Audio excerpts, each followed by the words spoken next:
Comment va-t-on faire face à Oko Tour 2?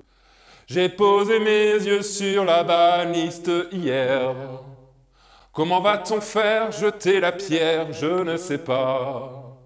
Oh Lucifer, oh laisse-moi rien qu'une fois poser une armée de zombies sur le terrain. Sur le terrain. Acteur studio, acteur studio.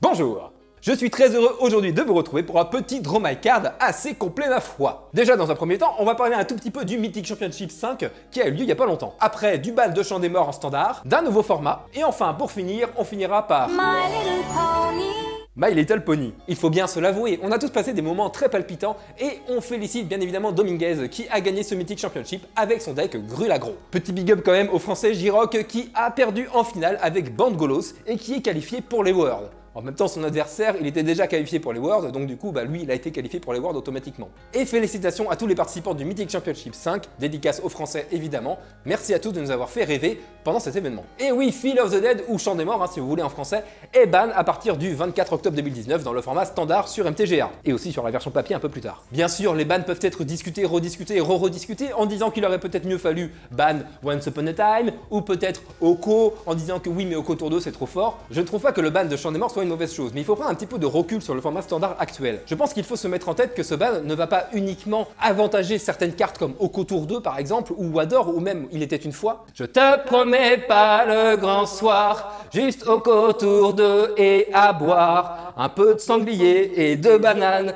dans les restos standards. C'est tout le format standard qui peut se restabiliser et faire ressortir des decks qui étaient inexistants jusqu'ici. Par exemple, des decks contrôle, vraiment pur contrôle, style bleu-blanc contrôle ou même Esper contrôle. Il faut quand même avouer quelque chose, avant ce ban, on en était venu à rentrer des cartes qui ont plus de place dans un side que dans un main deck. Par exemple, comme Fin de la Légion. Et du coup, on buildait le main deck en prenant en considération de battre Golos. Du coup, ce ban peut rééquilibrer le standard par rapport à ça. À partir du 24 octobre, on va avoir le plaisir de pouvoir découvrir un nouveau format, le Pioneur.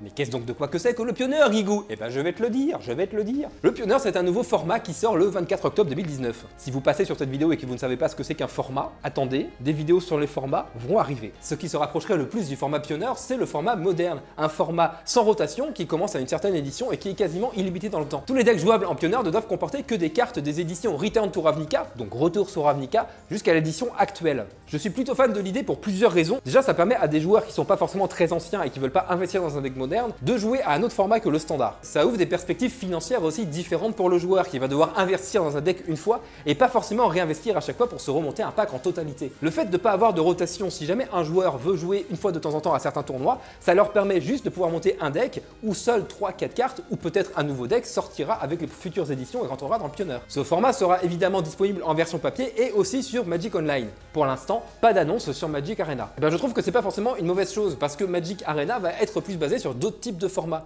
Donc en fonction des formats que vous voulez jouer, vous allez sur certaines plateformes différentes. Évidemment, Magic Arena, on retrouve toujours le standard, mais aussi le Brawl et aussi le format historique qui est en plein développement. Le pack GameNet édition 2019. Mais qu'est-ce donc de quoi que c'est? C'est un coffret qui va contenir 5 decks différents, un de chaque couleur, avec 5 dés à 20 faces. Le principe étant de simplement pouvoir jouer à Magic avec des amis sans avoir une phase de construction au préalable. Ce coffret est assez intéressant pour les débutants parce que chaque carte représente bien la mécanique de la couleur qu'elle représente. Et enfin,